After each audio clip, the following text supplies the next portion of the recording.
देवादिदेव भगवान महादेव शिव और जगत जननी मां जगदम्बा के चरणों में नमन करते हुए शिव शक्तिधाम डासना से मैं यति नरसिंहानंद सरस्वती, मैंने अभी गीता के बारे में बोलना शुरू किया है।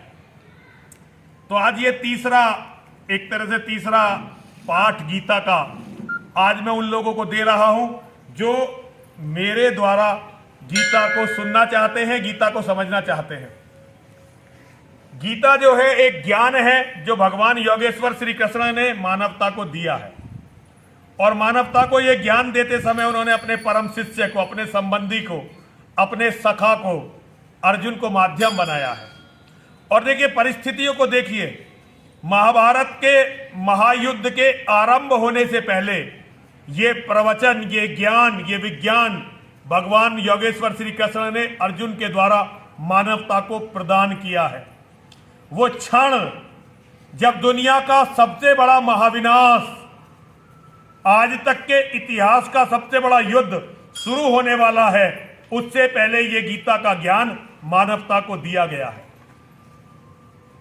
अर्जुन महानायक हैं इस युद्ध के, पांडवों के पक्ष के सबसे बड़े योद्धा हैं। और भगवान श्री कृष्ण से जब उनकी चर्चा युद्ध के बारे में हुई तो भगवान श्री कृष्ण ने कह दिया था कि मैं युद्ध नहीं करूंगा, मैं युद्ध नहीं करूंगा।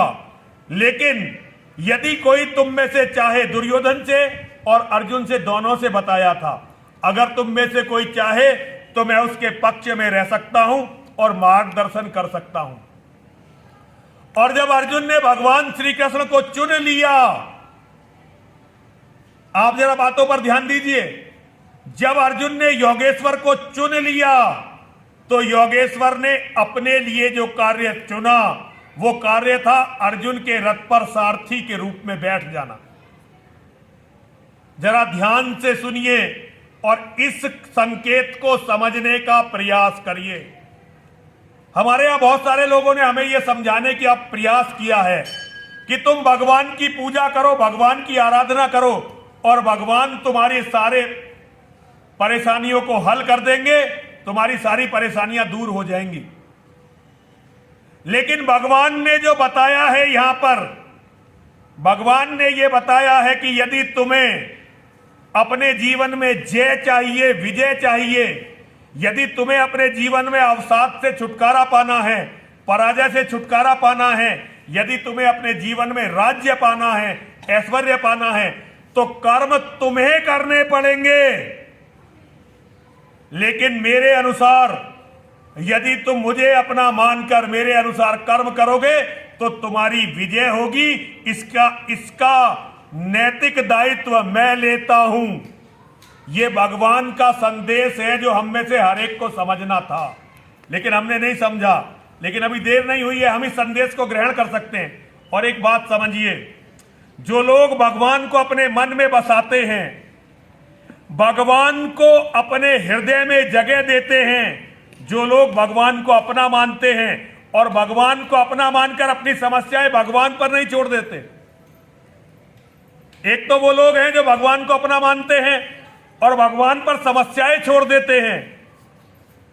मुझे नहीं पता कि भगवान उनकी समस्याएं हल करते हैं कि नहीं करते, लेकिन जो लोग भगवान को अपना मानकर, भगवान को अपने हृदय में बैठाकर अपनी समस्याओं से जूझने लगते हैं, अपनी समस्याओं को हल करने के लिए कर्मयोगी बन जाते हैं अर्जुन की तरह, तो भगवान एक तरह से उनके सेवक बन जाते हैं, भगवान उनके सारथी बन जाते हैं और भगवान उनकी समस्याओं में उनसे आगे चल देते हैं।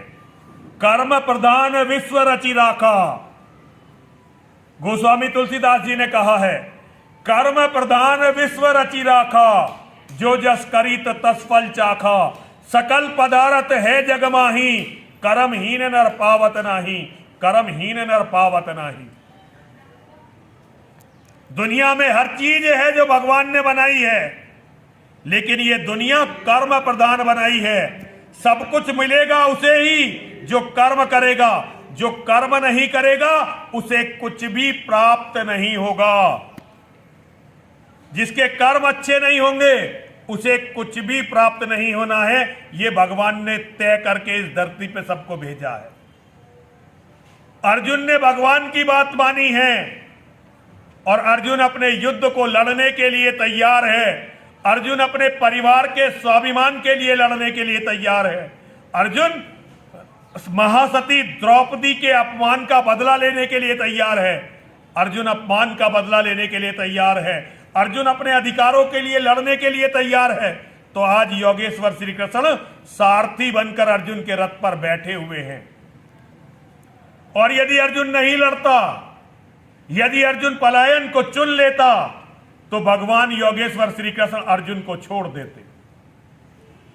लेकिन भगवान जिसका मार्गदर्शन करते हैं वो कर्मवीरों का मार्गदर्शन करते हैं, और मार्गदर्शन करने वालों को, जिनका मार्गदर्शन करते हैं, उन्हें रास्ते से भटकने नहीं देते हैं। जब अर्जुन ने कहा कि हे योगेश्वर, हे कृष्ण, हे जगत गुरु, मेरे सामने आज मेरे दादा हैं, मेरे गुरु हैं, मेरे मामा हैं, मेरे कुल गुरु हैं, मेरे अपने बंधु बांधव हैं, मैं इनसे युद्ध नहीं करना चाहता, मैं युद्ध नहीं करूंगा। यदि कोई साधारण मानव होता तो ऐसी परिस्थितियों से विचलित हो जाता और अर्जुन को अपशब्द कहने लगता। लेकिन वहां कोई साधारण मानव नहीं है, वहां महाकाल हैं, वहां योगेश्वर हैं, वहां श्री कृष्ण हैं, वहां दुनिया के वास्तविक जगत गुरु हैं। ऐसी परिस्थितियों में उन्होंने अपना धैर्य नहीं खोया, बल्कि मानवता को जिस ज्ञान की आवश्यकता सबसे ज्यादा थी, आज वो ज्ञान संपूर्ण मानवता को उन्होंने प्रदत्त किया है। संपूर्ण मानवता को वो ज्ञान दिया है। विजय का विज्ञान, स्वाभिमान का विज्ञान, ऐश्वर्य प्राप्ति का विज्ञान, धर्म प्राप्ति का विज्ञान, और सबसे बढ़कर मोक्ष की प्राप्ति का विज्ञान। आज योगेश्वर कृष्ण खड़े हुए हैं अपने शिष्य को लेकर।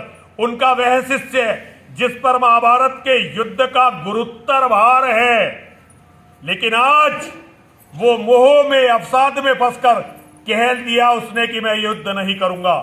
अब भगवान श्री कृष्ण को न केवल अर्जुन को युद्ध के लिए तैयार करवाना है, बल्कि अर्जुन को युद्ध में विजय श्री भी दिलवानी है। और यही योगेश्वर का सबसे बड़ा गुण है। जो लोग योगेश्वर की शरण में चले जाते हैं, जो योगेश्वर की बात को मान लेते हैं, जो कर्मवान होते हैं, जिनका कर्म में विश्वास होता है, जो वीर होते हैं, जो धीर होते हैं, जो गंभीर होते हैं, वे योगेश्वर श्री कृष्ण को अपने दिल में धारण करते हैं। और श्रीमद् भगवत गीता उन्हें रास्ता दिखाती है।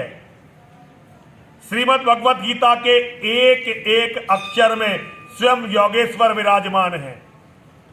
मेरा आप सभी से अनुरोध है, जहां तक भी मेरी बात जाए, अभी तक मैंने ये प्रस्तावना आपको बताई थी, आज ये तीसरा वीडियो है। तीसरे वीडियो में मैंने आपको प्रस्तावना बताई है। मेरा आप सभी से निवेदन है, अब मैं श्लोक करके आपको श्रीमद् भगवत गीता के बारे में बताता रहूंगा। 700 श्लोक हैं श्रीमद् भगवत गीता के। मेरा प्रयास रहेगा कि मैं 700 के 700 श्लोकों के बारे में आपसे बात करूं, 700 के 700 श्लोकों के बारे में आपसे चर्चा करूं। अभी आप मुझे व्हाट्सएप पर देख रहे हैं, बहुत जल्दी इसे यूट्यूब पर हम लोग करने का प्रयास करेंगे और इसे फेसबुक के माध्यम से भी करने का प्रयास करेंगे।